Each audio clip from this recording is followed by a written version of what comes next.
Welcome to Readers of the Lost Art with your presenter, Dr. Paul Anthony Taylor, a recovering academic.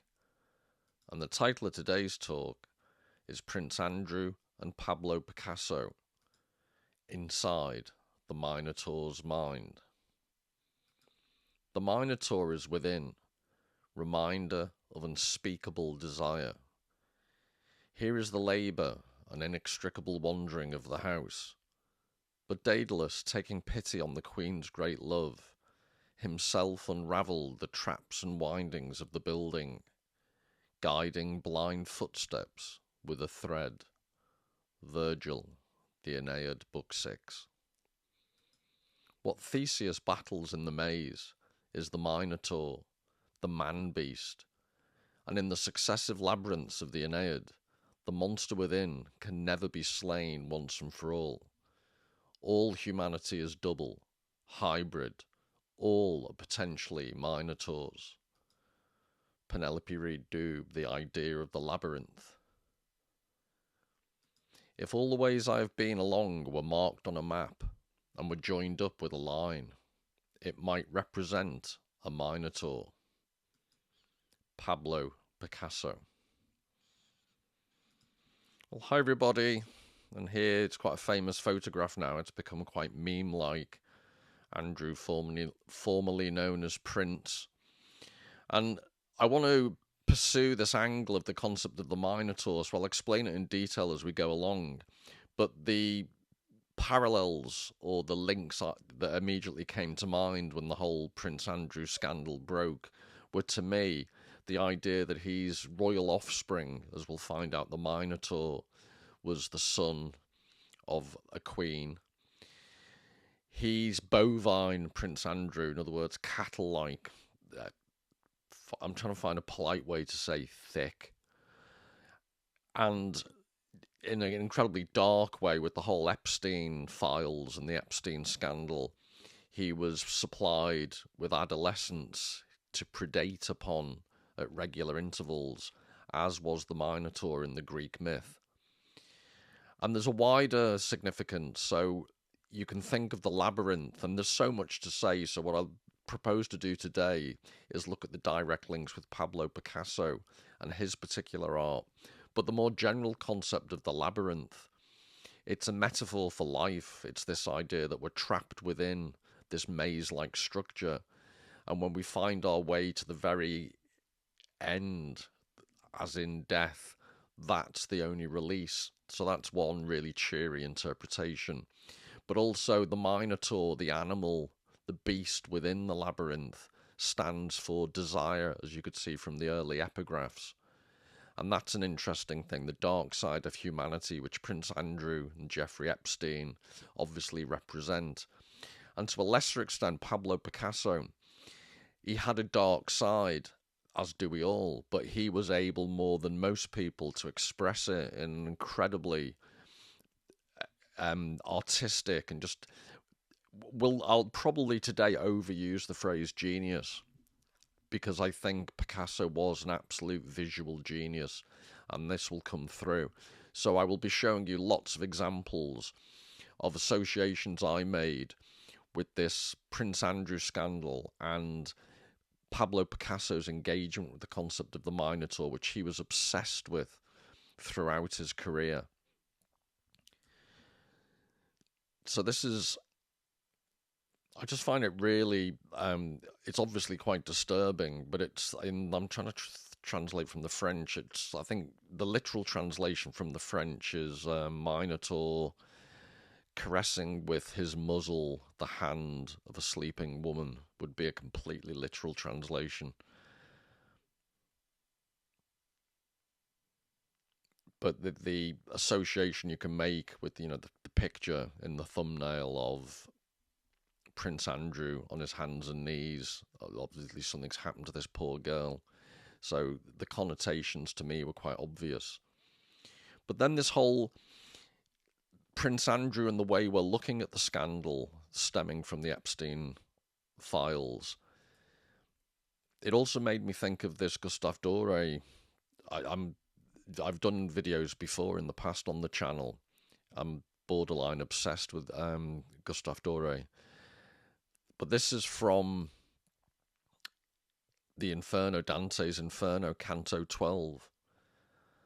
So at the point of the disparted ridge lay stretched the infamy of Crete, in other words, the Minotaur, detested brood of the feigned heifer. We'll get to that, but basically his mother climbs aboard a wooden cow to deceive the bull so she can be impregnated of the feigned heifer, and at sight of us it gnawed itself at one with rage distract. So this idea of being caught in some type of purgatory or inferno, hell. Sorry, it is hell, not purgatorio would be purgatory. But the Minotaur trapped and being looked at by other people. It struck me that this was the situation Prince Andrew is now in, living in this goldfish bowl, being viewed by people for his sins, just like in Dante's Inferno.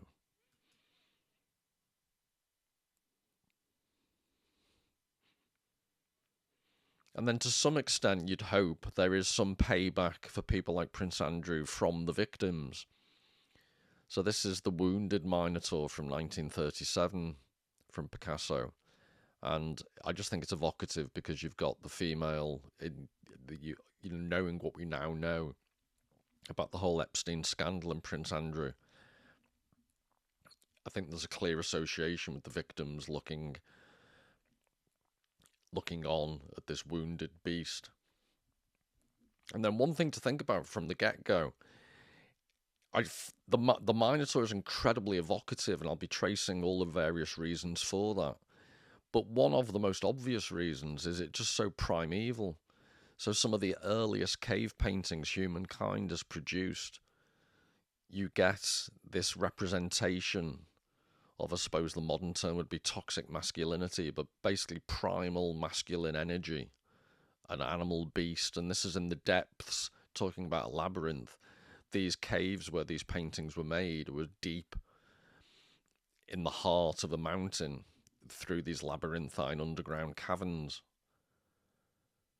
So, some of the earliest art that's been found that humans have created. And then in classical times, this is a copy by Myron, I think it is. It's a Roman copy of an ancient Greek sculpture. And I think it's a copy, but I think the original was around about 400 BC. To this idea of the half man, half beast. And if you wanted evidence or proof that Picasso was obsessed by the Minotaur, on the left we have one of his holiday snaps, and on the right he's in his studio. He did go through a Minotaur phase. This was just in case you didn't believe me. He was wont to dress up in his handy Minotaur outfit that he kept close at hand. I always look at the one on the left and think, ta-da! And then a mooing noise. And then this amuses me. This is called Bull's Head from 1942, which, as you can see, is a bike seat and handlebars, which Picasso turned into an artwork. And I always think, this makes me think of a common complaint against modern art and people like Picasso is that, a 4-year-old or 5-year-old could have done that. And I'll talk more about that, this idea that seeing the world through the eyes of a 4 or 5-year-old, it is in itself a gift. I think to a large extent that's what makes him unique, and that's what makes him special, is that it's not easy to actually see the world as an adult like you would as an infant. And he somehow did that. And this is genius through its very simplicity, if you ask me. I need to go off through an analysis, but I think this is brilliant because of its simplicity. And this is the head from 1938, but this is all just evidence of the way in which Picasso engaged with. And in terms of Prince Andrew and the Jeffrey Epstein Files, there's obvious connotations in pictures like this of a satanic, the element of the bull and the horns and Satan. But this is what's said by his old friend Paulo Fabre observed: having plumbed the depths of the human soul, he reached both the child and the caveman in himself. He reinvented man's history and then turned it into legend. And you could see that in particular. I'm only going to just briefly mention this because I need to do a whole video on Guernica. It just wouldn't do it justice, so I am skimming over it, but with a view to doing it properly at a later date. But you can see in the left-hand corner this reappearance of the bull. So it's not always the Minotaur in Picasso, it's the link between the human and the bull. It's a constant ongoing thing. And often it's in association or close proximity with the concept of the horse. And I'll talk about how these symbols in Picasso, he was against critics reading too much into the symbolism too formulaically. The point about symbolism is the way it relates to our primeval way of engaging with the world is symbols have resonance, but they don't always have explicit meaning. But in general, there is this notion of the horse representing the woman in Picasso's work and the bull representing the man. But this is the actual detail from Guernica. And I think I was reading that I've seen the pictures of in his studio, this huge big space that he had when he did this. You'd need a huge space. It's a massive piece of work. But I think there was the accusation or the suggestion that the tail going off into the corner was partly done like that because there was leakage from the roof of this huge cavernous studio that he had. So he wanted to cover up the water that had got onto the canvas. Whether that's apocryphal or not, I don't know. But this is all by way of introduction to Picasso and his links with the Minotaur. And what I want to explore is using Picasso, to what extent can we understand, not understand is the wrong phrase actually, but the Prince Andrew scenario, this darkness of this overprivileged person who's completely abused their power. What can we actually say about it, or how can we understand in a deeper way? Because, to repeat, I don't think Prince Andrew is a particularly profound thinker himself. He, in any interview I've seen him engage in, he's not the sharpest knife in the picnic hamper, let's put it that way. But Picasso engaged, Picasso had not the extremes of Prince Andrew, but he had, as I'll talk shortly about, I'm trying to think whether the adjective dark would be accurate, but he was a serial philanderer. I'm thinking of all these euphemisms. He was a randy old mountain goat of a man and treated women quite abysmally by today's standards. But the way in which he expressed himself through art was a way of him sublimating, or it was a way of him expressing some of the inner turmoil and tensions that his psyche went through. So he's much more as a dark character. If you could be Picasso's biggest critic, but you have to accept that he managed to channel this darkness into some absolutely incredible art. But to give you the background, I've already given you some early examples, but this is directly, this is from Knossos, the bull leaping fresco from, I think they estimate 1450 BC. So the idea is these acrobatic, like young athletes would try and jump over the bull's horns and over the back. So this concept of the bull and showing off your virility, the point I'm making here is, and this is also Knossos in Crete, where the labyrinth, I'll explain the whole myth of the labyrinth of Knossos shortly, but this is where artwork was found. And I think this is a renovated This is what it possibly could have looked like. And when you know this type of background, it always strikes me that Picasso's work in this area makes a lot more sense. So you can see the date there. This is from 1959. And again, it's what I find in some of Picasso's work really impressive is the apparent simplicity, but the effect from such seemingly little effort. It's such a sophisticated effect he manages to produce.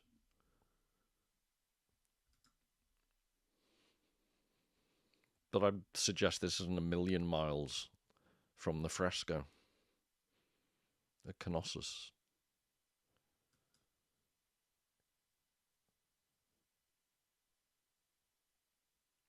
And then if you'll forgive me, it is slightly tangential, but I just associate, when I saw this fresco from Knossos, it struck me the Matisse cutouts.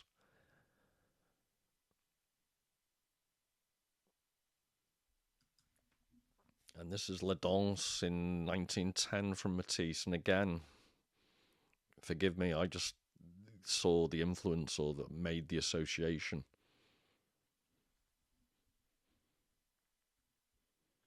So I want to give you a couple of different people describing, so if it's slightly repetitive, forgive me, but it's the background to the concept of the myth of the Minotaur. And I think because it's a myth, many different people tell it many different ways.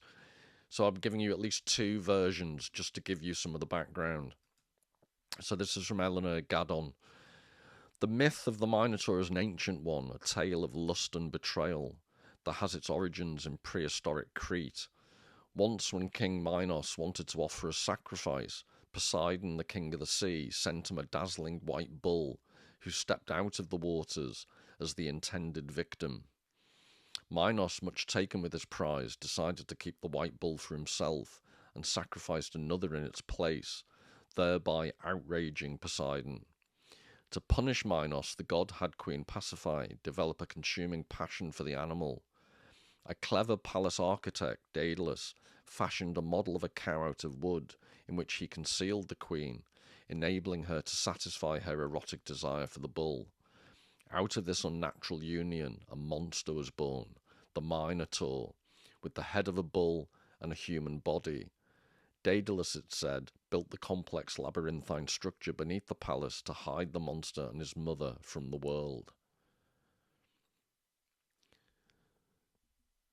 Now, this isn't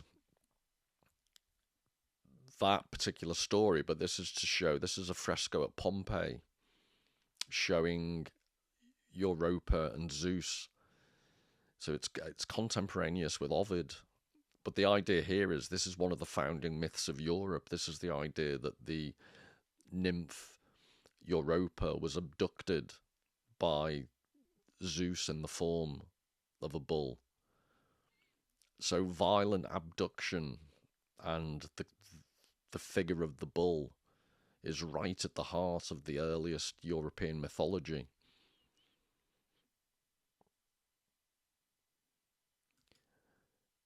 And this, with reference to the myth, this is back to the myth of the Minotaur. This isn't, it actually looks a bit like Picasso. This is André Masson from 1937, just called Pasiphae.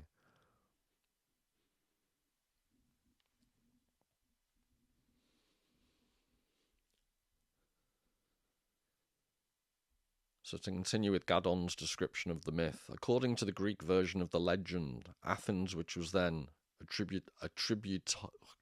not a tributary, which would be a river, a tributary of Crete, in other words, giving tribute, had to send 7 youths and 7 maidens every year to satisfy the rapacious appetite of the bullman. Theseus, the son of the king of Athens, volunteered to go to Crete to kill the monster. After slaying the beast, Theseus found his way out of the labyrinth with the aid of a ball of yarn given to him by Ariadne, the daughter of Minos, who had fallen in love with him. His is the myth of the hero who defied death.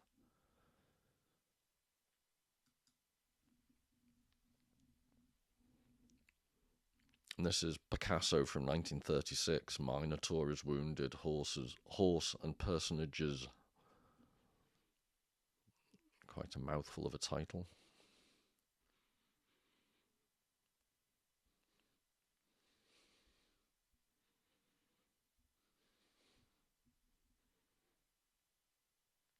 Now this is a slightly different description. Outraged by the death of his son, Adrigeos in Athens, King Minos of Crete besieged that Greek city. Meanwhile, his wayward wife Pasiphae fell passionately in love with a handsome bull. To satisfy her lust, she enlisted the help of the Athenian Daedalus, master inventor of antiquity, who built her a wooden cow covered with hides. Pasiphae climbed into the cow, mated with the bull, and conceived the Minotaur, a monster with the body of a man and the head of a bull. When Minos returned triumphantly to Crete, he was shamed by this visible proof of his wife's lechery, and he bade Daedalus construct the confusing and inextricable labyrinth in which to imprison and conceal the Minotaur.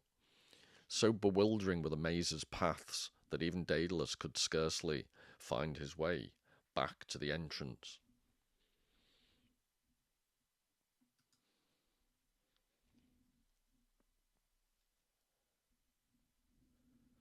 This is from 1938, Picasso.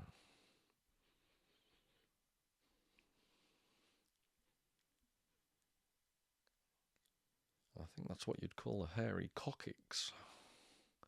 You'll pardon my French or Latin.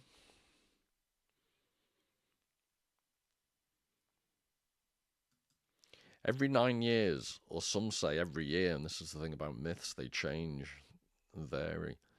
Minos fed the Minotaur with Athenian youths sent as tribute in atonement for the death of Androgeos. At the time of the third tribute, one of the fatal lots fell to Theseus, King Aegis's son, who with his companions was brought to Crete. But Ariadne, Minos's daughter, fell in love with the young prince and determined to save him from labyrinth and Minotaur alike. To this end, and some say on the advice of the crafty Daedalus, she gave Theseus a clue of thread, which he tied to the entrance of the labyrinth and unwound as he followed the twisting paths to the centre. There, some say, he took Ariadne's second gift, a ball of pitch, and threw it into the Minotaur's gaping mouth. Choking on the ball and unable to attack the man who should have been his prey, the Minotaur fell victim to Theseus' sword, or in other accounts, his club. The young Athenian rewound the clue of thread, retraced his steps, and emerged safely from the hitherto inextricable labyrinth.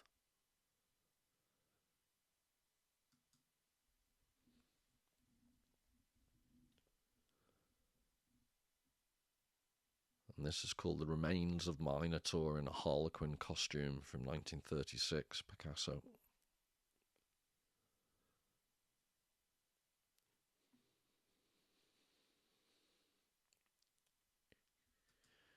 Taking Ariadne and her young sister Phaedra with him, Theseus set sail for Naxos, where he abandoned Ariadne.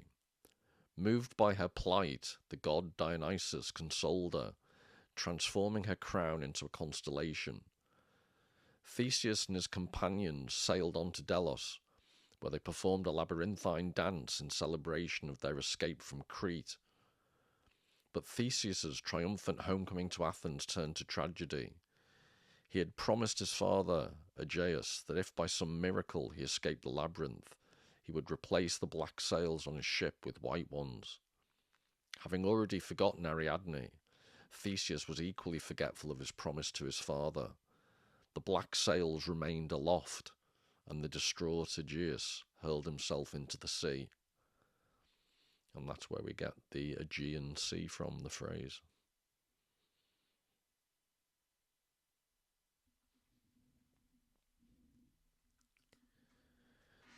Now this is to bring it back to Prince Andrew and Epstein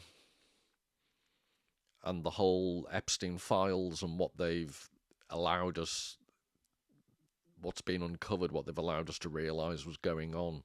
Although I'd argue this type of thing I'm guessing goes on all the time with the rich and powerful. This is just one of those occasions where we found out. But this is a painting just called The Minotaur by George Frederick Watts, an English painter in 1885. And the background is apparently he painted it in one morning. And it was he was prompted to do it. He'd read in the newspaper, there was an article series by a journalist called W.T. Stead. And the series of articles was entitled The Maiden Tribute of Modern Babylon. And it was published in a London publication called the Pall Mall Gazette. I think it was July 1885. And I'll refer later shortly to one of my favourite authors, Jorge Luis Borges, the Argentinian writer. He saw this painting and it prompted him to write a short story called La Casa de Asterion, or The House of Asterion, all about the House of Asterion is the royal house of Minos that led to pacify the queen, having this illegitimate son, the Minotaur, this half man, half monster. And again, with reference to Prince Andrew, what I find brilliant about the Borges short story, The House of Asterion, is the bull is presented as really dense and slow and stupid. And it's worth going online, that it's freely available online, but it describes the bovine, slow-witted creature existing in this labyrinth, to the point that its existence is so dull, being killed has this promise of release. And you can't help but see metaphors, and I'll develop these later on with reference to a W.H. Auden poem, The Casino.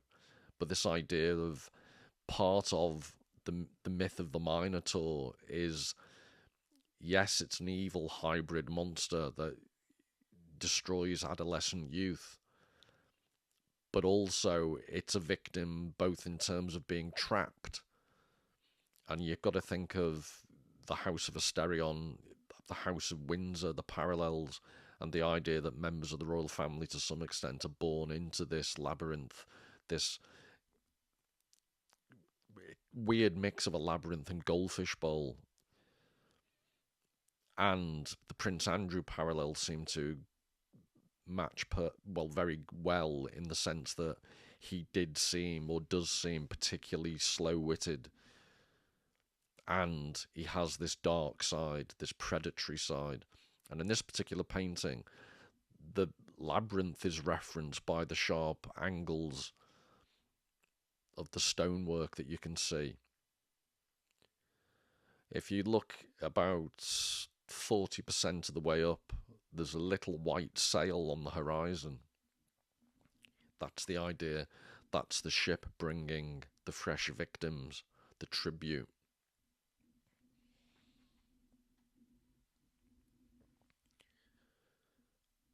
And then you may have missed it, but if you look in the left hand, there's just the casual cruelty of a crushed bird.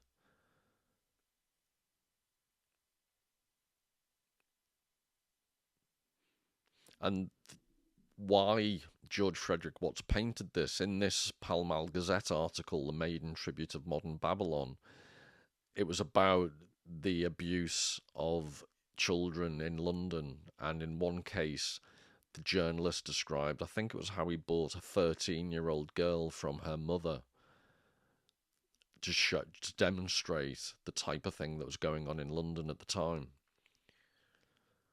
So in terms of the Epstein Files, the parallels are quite obvious.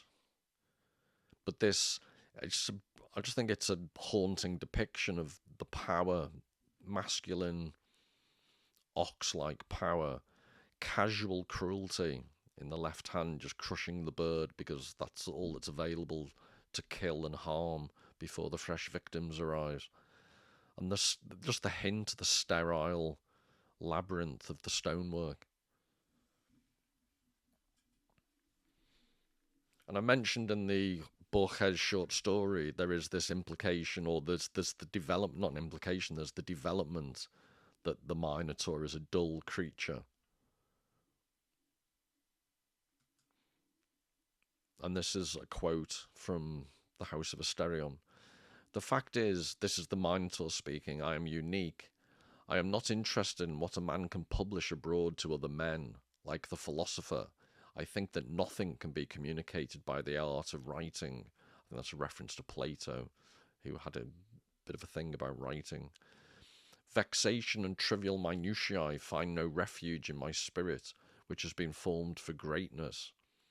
I have never grasped for long the difference between one letter and another. A certain generous impatience has prevented me from learning to read. Sometimes I regret that, because the nights and the days are long." And that interested me because the whole theme of this channel is about literacy and what happens when literacy fails. And as I said, I'll be developing it towards the end of the talk, but this concept of being modern society being similar to, akin to, some type of empty desert-like labyrinth that's got many twists and turns in terms of screens and media that you can consume, but it's generally become a post-literate environment. And maybe if there's any interest in this topic, I'd love to do. I started translating it because there's only one translation that Borges. There was another contemporary of Borges, a guy called Julio Cortázar, who was also Argentinian, and I think he became a naturalized French writer.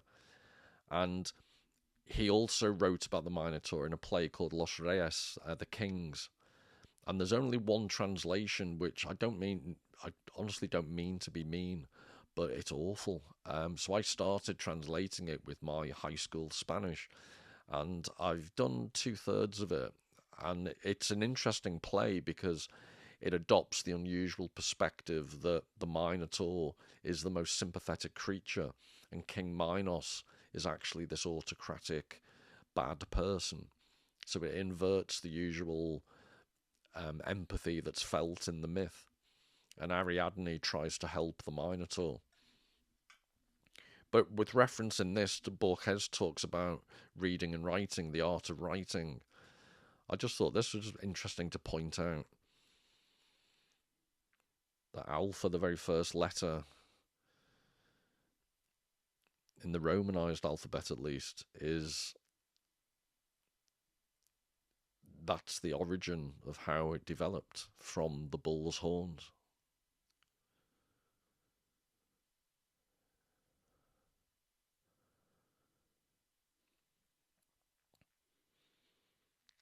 Now I want to develop this idea, having established the Minotaur as basically pre-literate. If now I'm arguing we're post-literate, so Prince Andrew I would class him as post-literate. So with reference to Jacques Lacan's work, from Lacan's point of view, the labyrinth would be analogous to the symbolic itself, the social realm of language and ideology, whose role is to subsume and contain the monsters of the imaginary. The labyrinth as the symbolic functions as a mechanism of repression, which makes a controlled, socially sanctioned desire possible. At the beginning of Book 6 of the Aeneid, this is what I referenced in the epigraph, the labyrinth is depicted as a rational structure built to contain the Minotaur, a monstrous offspring created from the blending of female and animal passion.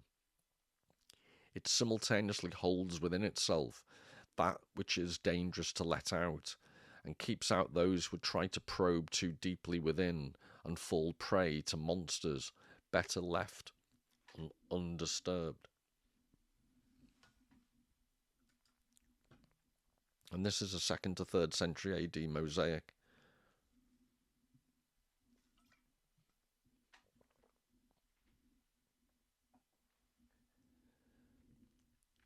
So what I'm using this to emphasize is this idea of the realm of language, the theme of the channel being all about literacy. From that previous quote, the idea is that there is, how to put it, the symbolic order is a way of keeping track on animal passions. And there is obviously a dark pre-literate, particularly masculine power that we'll explore now in the forthcoming slides with reference to Picasso. But what you see here is a visual representation at the heart of the labyrinth. At the heart of this mosaic is this depiction. And remember, what some versions of the myth it's a club, in other versions of the myth it's a sword. But the inner beast inside man is tamed or defeated by Theseus and his intelligence and his rationale, his rational ability. But at the heart of every labyrinth, at the heart of every person, is this animal dark passion. So to illustrate this with particular reference to Picasso, I think the title of this in figure or board dilemma, it's the translation is figure by the edge of the sea from 1933. And it's interesting, I'll explain. Part of the interest in this is, obviously it's a weird shape. A few things to mention. The little squiggly lines, it's a recurrent theme in Picasso's painting. I'd have to save it to do it justice for a separate video on Picasso, but the idea that he had a wife, Olga, and he had serial mistresses, many mistresses over the years. But at this point, his wife, Olga, he tends to depict or symbolize with little scraggly pieces of hair. The other piece of information is, at the time this was painted, there were a couple of sisters called the Papin sisters, Papin, Christine and Leah, I think they were. And they were servants, and they killed their mistress and the mistress's daughter. And forgive the horrific details, but they gouged out their eyes, hence the eyes in this picture. And they scarred with a knife I think the legs and backside of the mistress, as if they were preparing rabbit before cooking. So it's this horrible, it was as you can imagine, a huge scandal in France at the time. And Jacques Lacan, in a magazine called The Minotaur, which I'm going to talk about in a second, which was for surrealists, I think he wrote an article discussing and analysing why these two sisters might have committed such a horrific crime.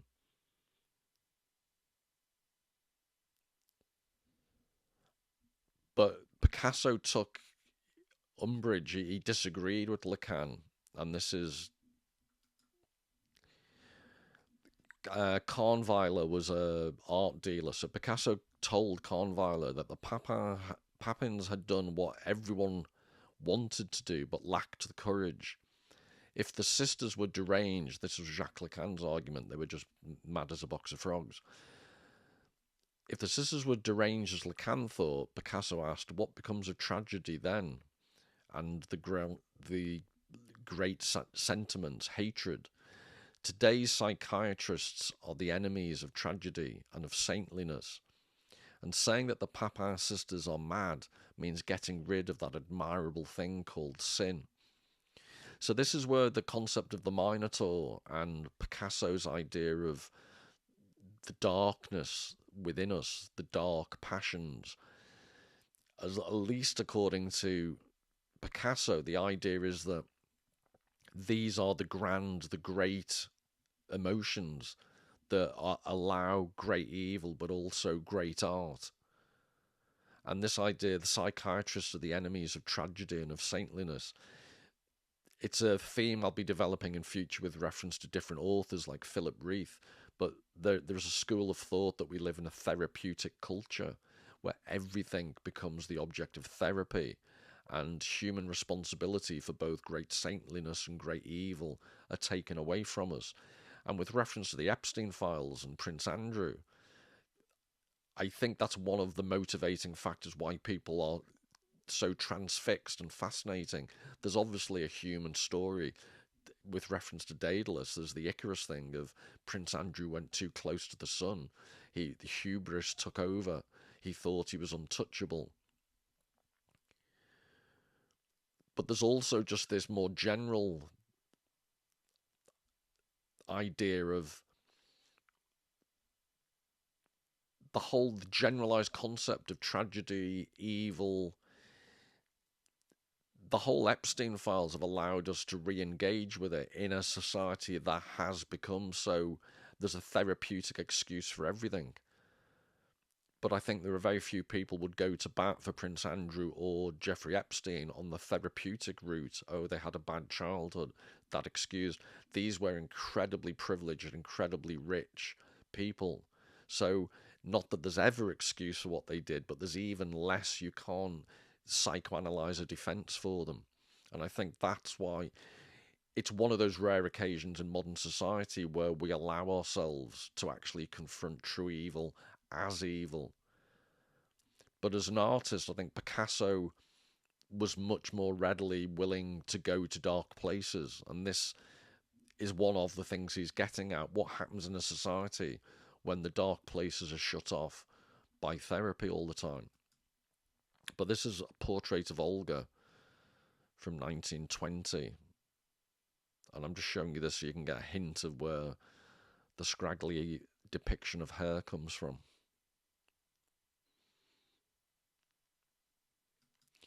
And then this is just for reference, and this is to show why I think Picasso was a genius.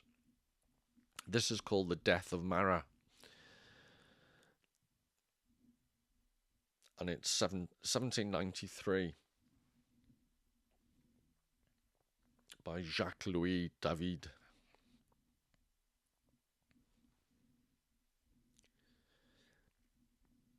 So the idea is he's killed in the bath. It's a very famous story.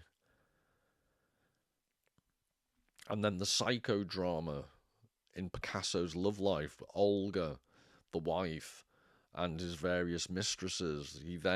This is just to show you how Picasso takes an influence like this image and what he does with it using the psychodrama of his personal life. So this is called The Death of Marat, 1931.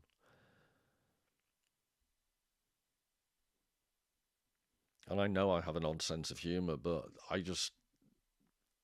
understand that it's not a pleasant theme.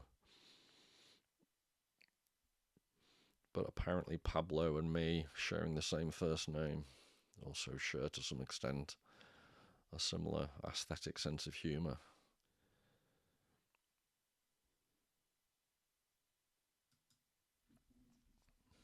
This is the same title, Death of Marat, 1934 this time.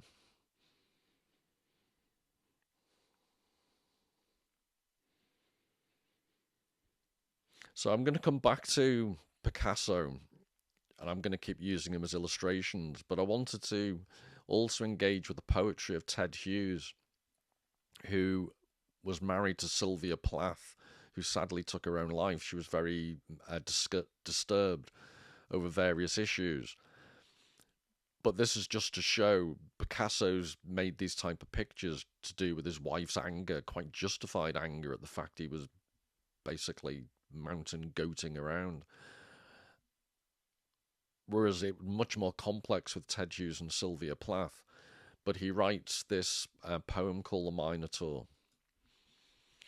The mahogany tabletop you smashed had been the broad plank top of my mother's heirloom sideboard, mapped with the scars of my whole life.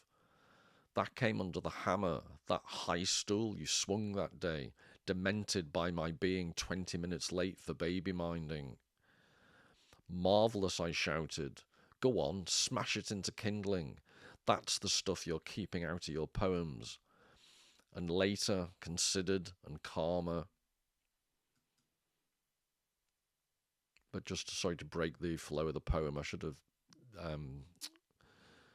cut it better. But this is the murder from 1934.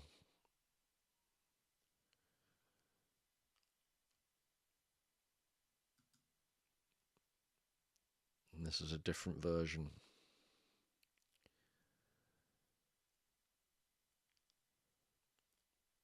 But on with the poem. Get that shoulder under your stanzas and we'll be away. Deep in the cave of your ear, the goblin snapped his fingers. So what had I given him? The bloody end of the skein that unravelled your marriage, left your children echoing like tunnels in a labyrinth, left your mother a dead end, brought you to the horned, bellowing grave of your risen father, and your own corpse in it. So Ted Hughes here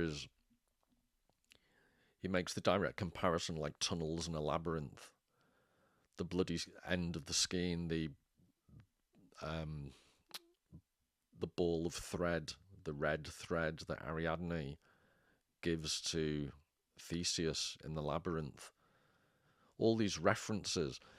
And why I'm emphasising this is the way in which Ted Hughes and other people, I'll quote Wallace Stevens at the very end and W.H. Auden as well, but various poets, the way they've used the Minotaur to represent not just this half, this half man, half creature, mythological creature, but it refers to the labyrinth within inside all of us, the dark animal passions inside all of us. It's got much deeper, more personal significance than just a Greek myth.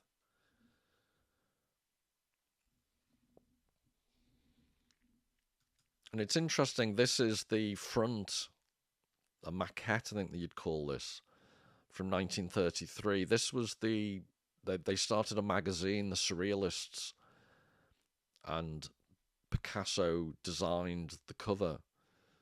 And it was incredibly expensive because they did a copy of, similar to this, but they did a copy for each copy of the magazine. So it was a proper three-dimensional, it wasn't just a print. So you can imagine how expensive that was. So the journal was called The Minotaur. And all the great surrealists and French intellectuals at the time wrote for it. And this was an article André Breton wrote about Picasso. It was like a puff piece. And I think it might have been the first edition. But he's talking about Picasso's career. And he describes it as the uninterrupted attempt to confront what exists with what might exist, to bring out of the never seen whatever can push the already seen to be perceived less carelessly. So that's Breton's description of what Picasso does. And again, with reference to link Picasso with Epstein, Picasso with Prince Andrew, I just find that the following picture quite evocative and darkly resonant. So I think this was called Minotaur in a boat saving a woman. But if you think of Epstein Island and the amount of time they spent on boats, etc., 1937 this was.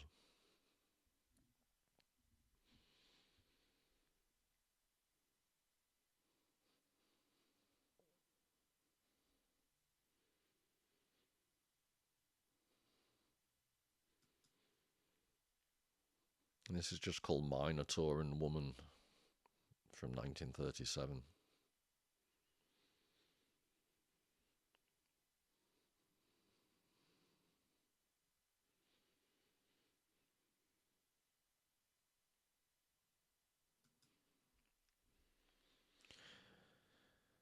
And then he had a young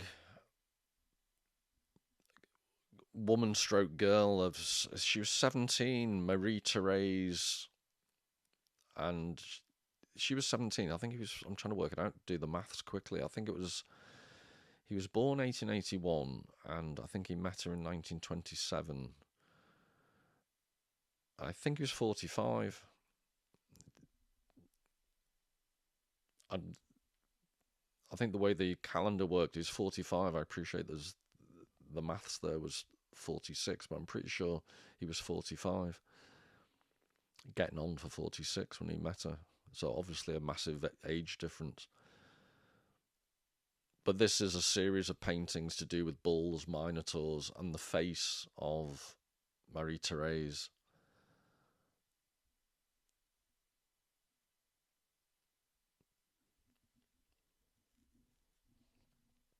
And again, I wanted to draw some links between this type of artwork, but also the written word. So again, with Ted Hughes, there's this poem that's called The Bull Moses.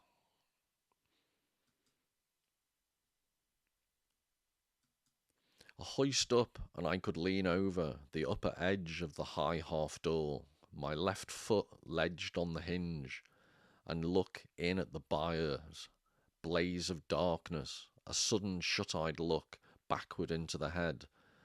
Blackness' depth beyond star, but the warm weight of his breathing, the ammoniac reek of his litter, the hotly tongued mash of his cud steamed against me.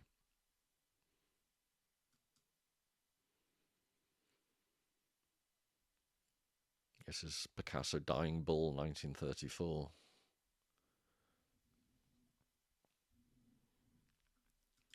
Then slowly, as onto the mind's eye, the brow like masonry, the deep-keeled neck, something come up there onto the brink of the gulf, hadn't heard of the world, too deep in itself to be called to, stood in sleep.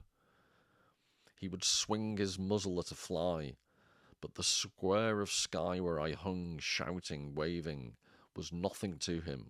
Nothing of our light found any reflection in him.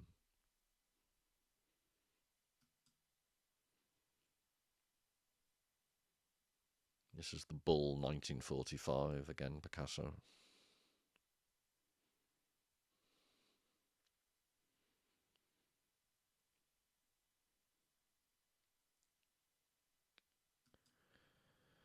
Each dusk the farmer led him down to the pond to drink and smell the air, and he took no pace, but the farmer led him to take it, as if he knew nothing of the ages and continents of his fathers, shut while he wombed to a dark shed, and steps between his door and the duck pond, the weight of the sun and the moon, and the wood hammered to a ring of brass through his nostrils.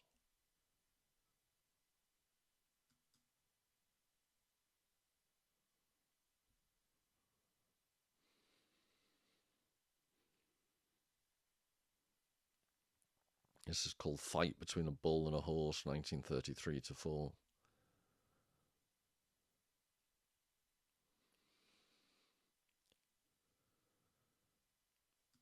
He would raise his streaming muzzle and look out over the meadows, but the grasses whispered nothing awake. The fetch of the distance drew nothing to momentum in the locked black of his powers. He came strolling gently back, paused neither toward the pig pens on his right, nor toward the cow buyers on his left. Something deliberate in his leisure, some beheld the future, founding in his quiet. I kept the door wide, closed it after him, and pushed the bolt.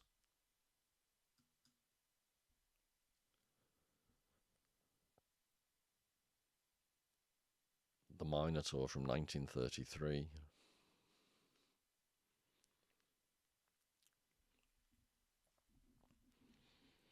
Apologies, I managed to mess up the formatting on those couple of slides. I missed it in the edit. I'm going to leave the tent now. It'll be some time as I walk out onto the ice floe. Shame. But it's interesting the way in which the buyer, that he's got no curiosity of the outside world. The shed that the bull is in, Moses the bull. You know, Moses isn't going to see the promised land. Moses is completely self-contained within this very short-sighted, dark world, which has obvious parallels with the Minotaur myth.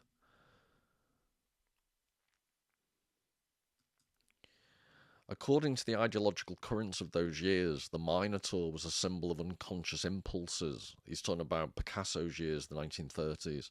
Half man and half beast, he is a creature from the depths of the sea where the gods live side by side with monsters. He is also the symbol of artistic vision, a lucid eye which sees in the darkness of the labyrinth, but is blinded by the natural light in which the rest of the world sees without difficulty. Finally, he is a symbol of passion. So these are all the things about the Minotaur, but you could see it in the poem about Moses the bull. Part of the ambivalence about the Minotaur is the bull quality is the short-sightedness, is the living in a dark labyrinth. So it's an incredibly powerful creature, but also there is a weakness completely, and the short-sightedness,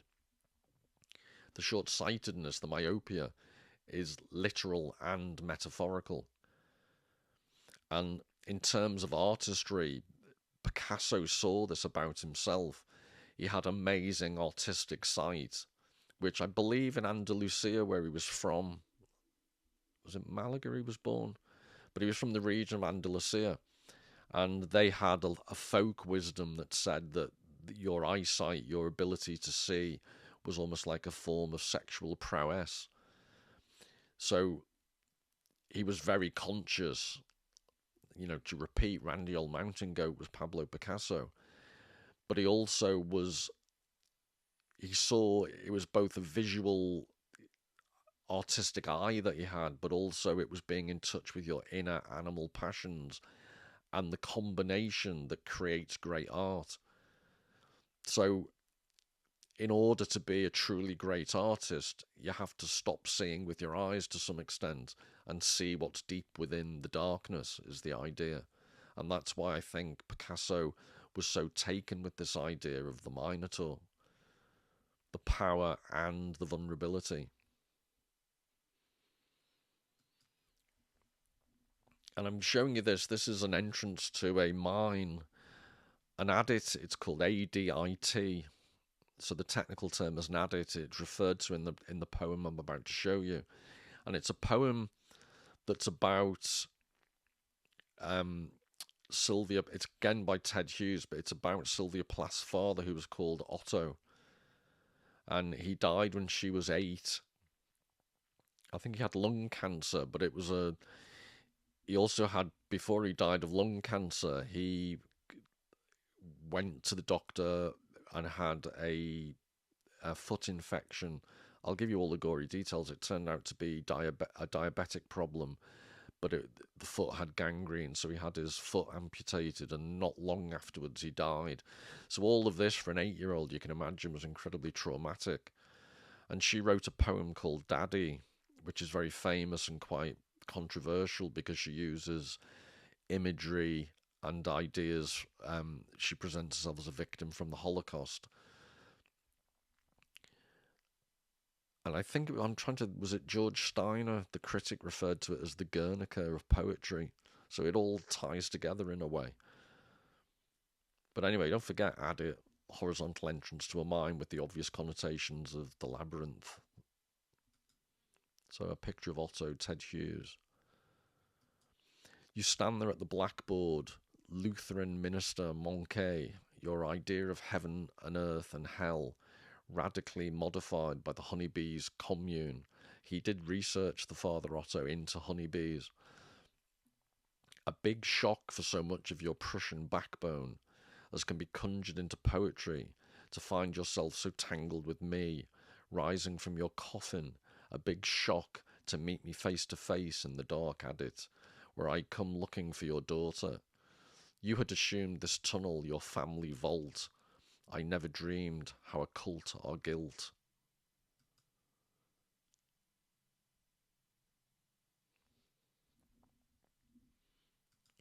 Your ghost inseparable from my shadow, as long as your daughter's words can stir a candle. She could hardly tell us apart in the end. Your portrait here could be my son's portrait. I understand you never could have released her.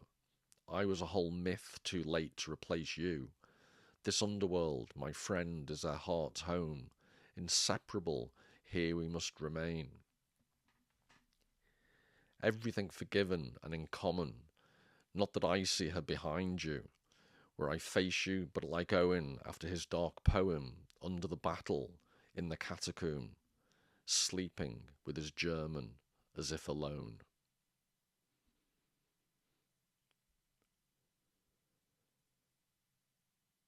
I'm assuming that's Wilfred Owen after his dark poem, Under the Battle. More catacomb pictures for you. But this is all just to give you more food for thought in terms of the labyrinth as a personal. It's about relationships. It's about the battles we fight with those closest to us. It's about the battles they can't win with their own traumatic past. So Ted Hughes seems to be saying he couldn't win the battle with Sylvia Plath, had deep-rooted problems with it, the legacy of her father and his death. And this is the dark labyrinth of their relationship that he was struggling to find a way out of.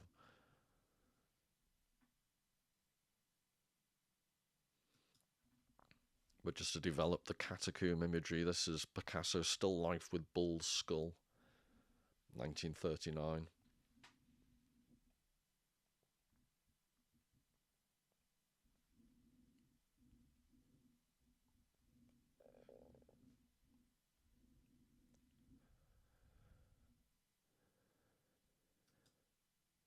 Still Life with Skull of Ox, 1942.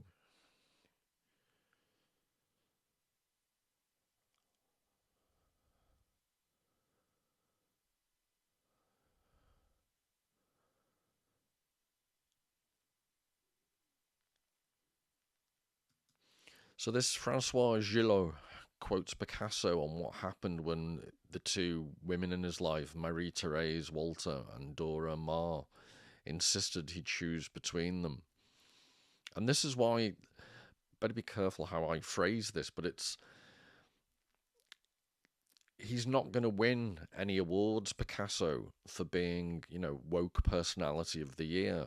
And the question to maybe think about is, to what extent is that complete lack of human empathy in his personal life inextricably linked to his genius as an artist? But this is what he said: I was satisfied with things as they were. I told them they'd have to fight it out themselves, so they began to wrestle. It's one of my choicest memories. To say that's not acceptable these days would be a bit of an understatement.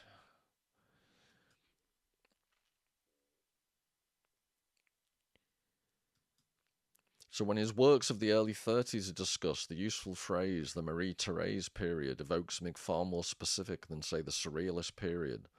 The motif of the Minotaur is principally the domain of this 17-year-old schoolgirl who became his mistress. So this is what I was saying very early on with reference to Prince Andrew and Epstein.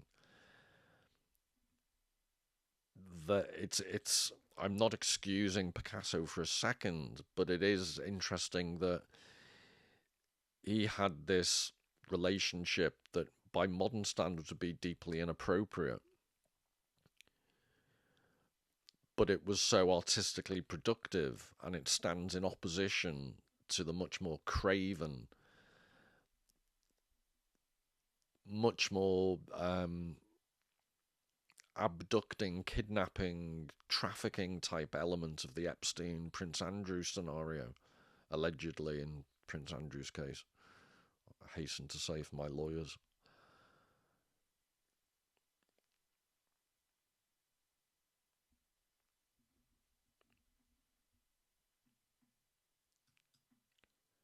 So with this in mind, this Marie-Therese, this 17-year-old muse that he had, you can see how the figure holding the bird, I believe, is Marie-Therese's face. And I was saying earlier about the blindness of the Minotaur.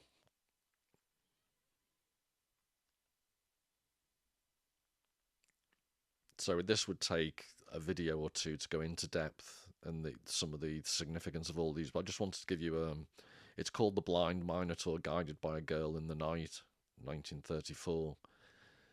But these are some of the contextual issues about his 17-year-old muse that forms the background of this. And then this is perhaps an even more famous picture. La Minotaur-like, 7, Pablo Picasso, 1935. And I've changed the exposure on this. I think this is how it's mostly shown, but just you can see more detail if the exposure's increased.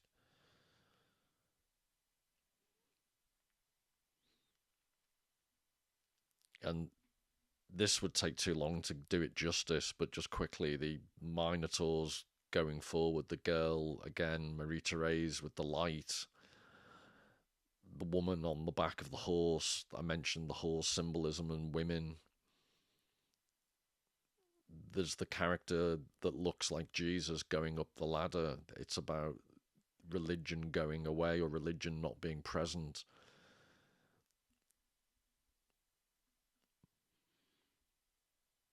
But all these, deep-rooted psychological symbols all piled together. You've got the two women up above with the bird. So about women, relationships, vulnerability, male power, male vulnerability because the Minotaur is so short-sighted, basically blind. But the girl doesn't seem afraid. And you've got the weird symbolism here. It's called Minotaur with dead horse in front of a cave facing a girl in veil, 1936.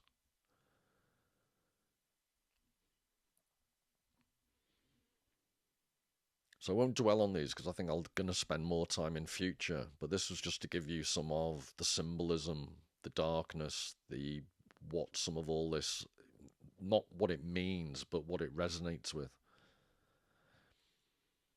And then to start wrapping up, but the idea of the way in which the labyrinth, the way in which the Minotaur, this idea that it relates to the emptiness of the modern condition. So, way back when I started the talk off with primeval, the most primitive art, one of the earliest art pieces of art, you can imagine in the cave painting of the bull. But right all the way up past Picasso into the present day, or later than Picasso, but W.H. Auden, I think what he's describing, Auden, the poem I'm about to read you about the casino, Auden's describing the early days of what nowadays has become even more advanced, this emptiness of, in the UK, for example, gambling is online.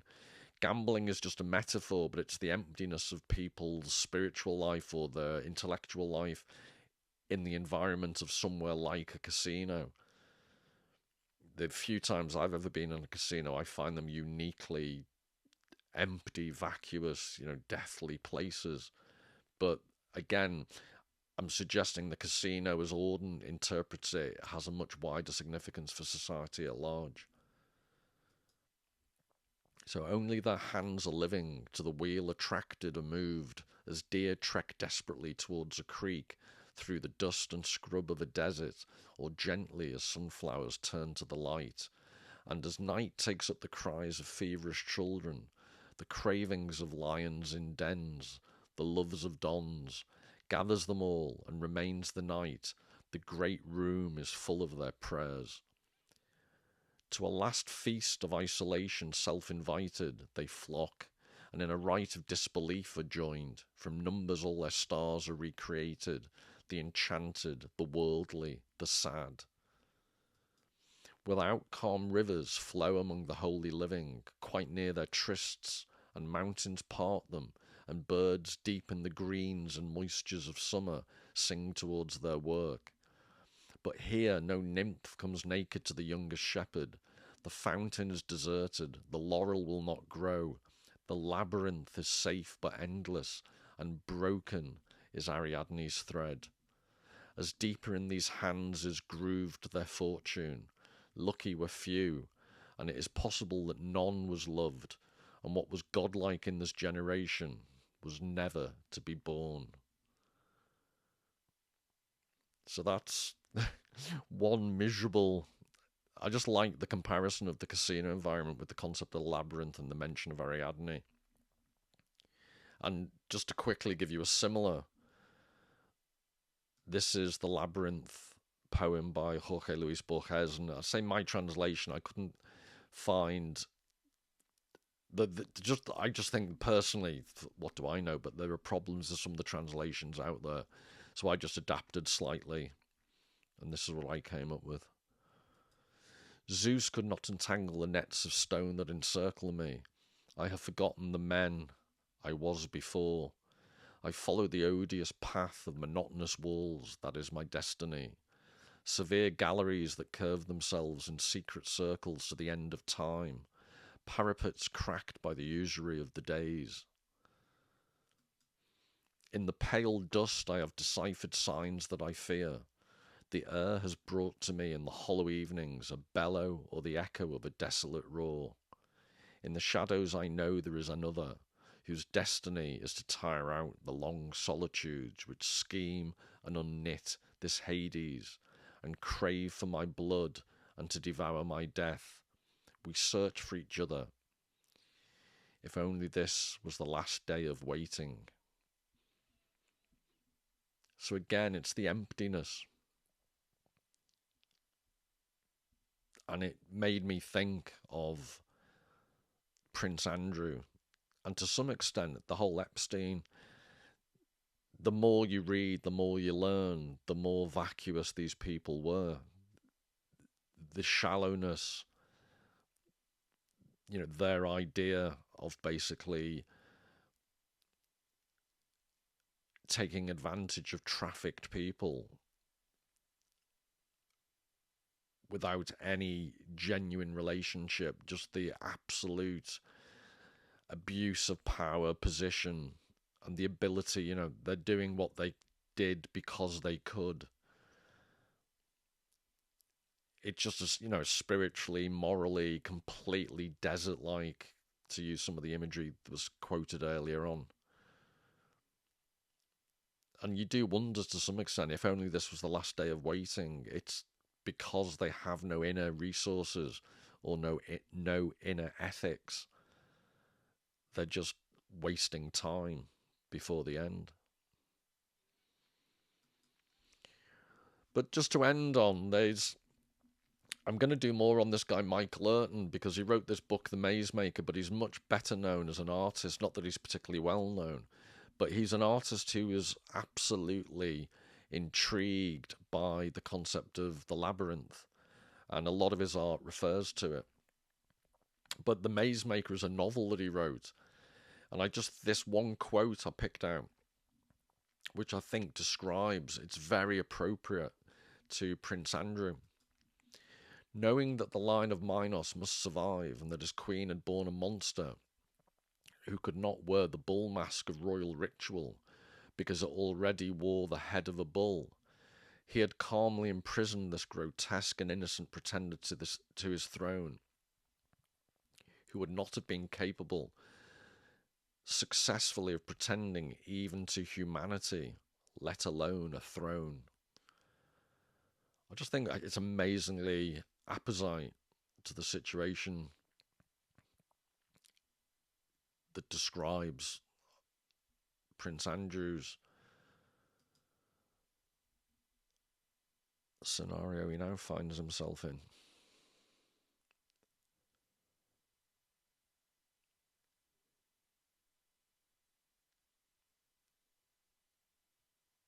Now, this is a detail from a painting, one of Picasso's early paintings, very early paintings, the old, and it's sometimes referred to as the old blind guitarist, but often the old guitarist. So this was 1903 to 4.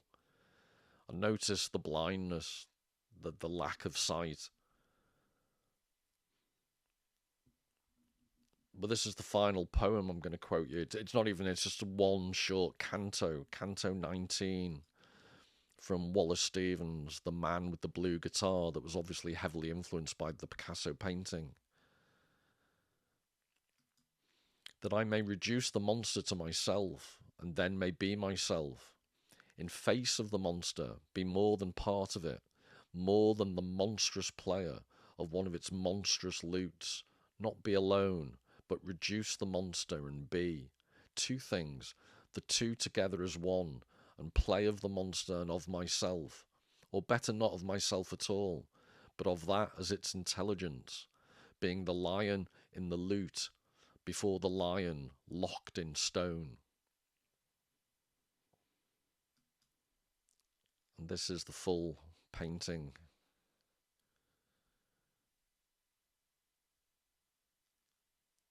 which I think sums up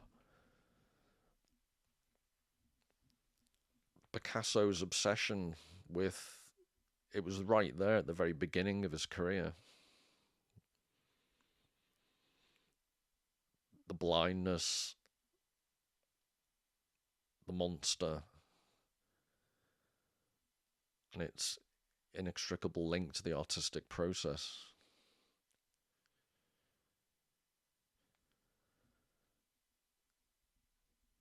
So I hope you enjoyed that. Till next time, all the very best. Take care.